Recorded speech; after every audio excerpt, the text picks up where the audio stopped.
એક સુંદર ગામમાં બે કૂતરા રહેતા હતા. એકનું નામ હતું મોટું અને બીજાનું નામ હતું હોટું. મોટું ખૂબ આળસુ હતો. તે આખો દિવસ સૂતો રહેતો. મોટું, મને તો જે મળે તે ખાઈ લઉં. મહેનત શા માટે કરવી? પણ હોટું ખૂબ મહેનતી અને સમજદાર હતો.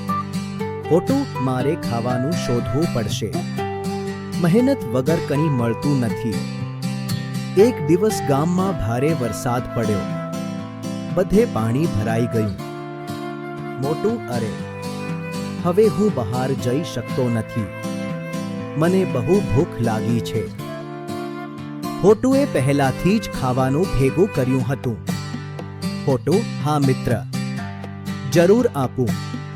આપણે એકબીજાની મદદ કરવી જોઈએ. મોટુને પોતાની ભૂલ સમજાઈ ગઈ. હવે તે પણ મહેનત કરશે. મહેનત કરનારને હંમેશા સફળતા મળે છે.